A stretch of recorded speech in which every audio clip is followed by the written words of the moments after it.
আসসালামু আলাইকুম। প্রথমে শুভেচ্ছা ও অভিনন্দন জানাচ্ছি আজকের ক্লাসে উপস্থিত হওয়ার জন্য। সবাইকে আমার ইউটিউব চ্যানেলে স্বাগতম। আজকে আমরা আলোচনা করব বিশেষ্য এবং বিশেষণ পদ নিয়ে। কারণ যে কোনো একটি বাক্য দেওয়া থাকে, ওই বাক্য থেকে হয়তো তোমার বিশেষ্য পদ বের করা লাগে, না হয় বিশেষণ পদ বের করা লাগে, না হয় অন্য কোনো পদ বের করা লাগে। তোমাকে একটা অনুচ্ছেদ বা একটা বাক্য দিয়ে বলবে এটা আসলে কোন পদে পড়ছে, এটা কি বিশেষ্য পদ নাকি বিশেষণ পদ নাকি অন্য কোনো পদ।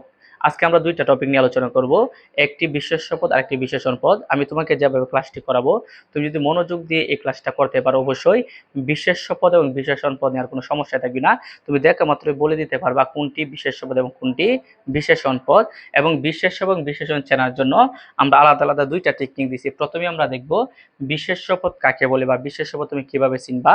এবং বিশেষ্য পদ হইলো যে কোনো নামকে আমরা কি বলি, বিশেষ্য পদ। এবং বাংলাতে যেটা বিশেষ্য পদ বলি, ইংরেজিতে আমরা নাউন বলি। আমরা কিন্তু জানি ইংরেজিতে নাউন হয়েছে 5 প্রকার, বাংলাতে বিশেষ্য পদ হয়েছে 6 প্রকার। এবং ইংরেজিতে যেটা আমরা অ্যাডজেক্টিভ বুঝি, বাংলাতে আমরা বিশেষণ পদ বলি। এখন বিশেষ্য পদ চেনার উপায়, তুমি বিশেষ্য পদটা কিভাবে চিনবা। তুমি যে শব্দটিকে বিশেষ্য পদ বলতেছো, ওই শব্দটিকে কি দ্বারা প্রশ্ন করবা বা কে দ্বারা প্রশ্ন করবা বা খারা দ্বারা প্রশ্ন করবা। যদি উত্তরটা পাওয়া যায়, ওইটাকে আমরা কি বলবো, বিশেষ্য পদ। এই টপিকটা ভালো করে বোঝার জন্য আমরা দুইটা উদাহরণ দিলাম। প্রথম উদাহরণটি আমরা বললাম তার সৌন্দর্য অতুলনীয়। এই বাক্যের মধ্যে আমরা এই কি দ্বারা বা কে দ্বারা বা কারা দ্বারা প্রশ্ন করে দেখবো উত্তর পাওয়া যায় কিনা। যদি উত্তর পাওয়া যায়, এটাকে আমরা বলবো বিশেষ্য পদ। এই জায়গায় আমি প্রশ্ন করলাম কি অতুলনীয়, অবশ্যই সৌন্দর্য অতুলনীয়। তাহলে কি দ্বারা প্রশ্ন করার ফলে উত্তরটা কি পাইছি আমরা, সৌন্দর্য পাইছি। এখানে সৌন্দর্যকে বলতেছি আমরা বিশেষ্য পদ। 100% সৌন্দর্য একটা বিশেষ্য পদ।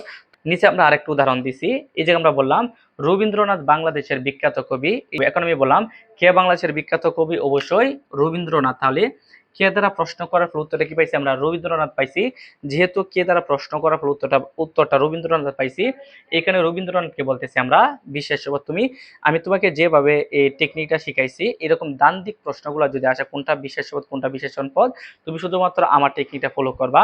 এরপর আমরা বিশেষণ পদে যাই। বিশেষণ পদ তুমি কিভাবে চিনবা। তাহলে যে শব্দটিকে তুমি বিশেষণ পদ বলতেছো, ওই শব্দটিকে কেমন দ্বারা প্রশ্ন করবা বা কতটুকু দ্বারা প্রশ্ন করবা বা কেমন করে প্রশ্ন করবা। যদি কোনো উত্তর পাওয়া যায় 100% কি বলবো আমরা, বিশেষণ পদ। এবং আমি তোমাদেরকে আরেকটা টেকনিক শিখিয়ে দেই কিভাবে বিশেষণ পদ চিনবা। যেটাকে তুমি বিশেষণ পদ বলতেছো, যে শব্দটাকে তুমি বিশেষণ পদ বলতেছো 100%, ওই বিশেষণ পদ বা ওই শব্দটি অন্য কোনো পদকে মডিফাই করবে।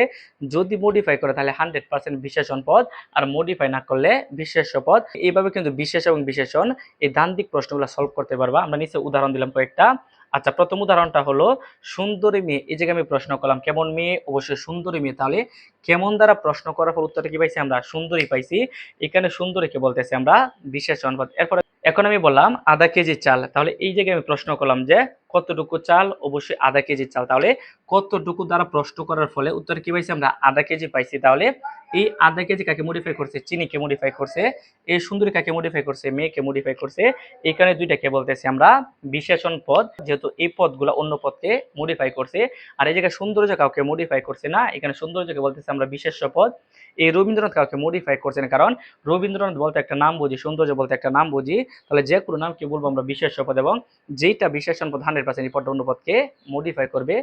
তাহলে ভিউয়ার, তোমাদেরকে আজকে আমি যে ক্লাসটা নিলাম, আমি বিশেষ এবং বিশেষণের যে টুকিটাকি বিষয়গুলো আছে সবগুলো বিষয় একদম সুন্দর করে বুঝিয়ে দেওয়ার চেষ্টা করছি, তুমি যাতে যে কোনো দান দিক প্রশ্নগুলো প্রশ্নে আসলে বা পরীক্ষায় আসে তুমি যাতে সলভ করতে পারো। আমার ক্লাসটা তোমরা কেমন বুঝছো অবশ্যই এই ভিডিওর কমেন্ট বক্সে তোমরা জানিয়ে যাবে। সবার সুস্থতা কামনা করে আজকের ক্লাসটা এই জায়গায় শেষ করলাম। আসসালামু আলাইকুম।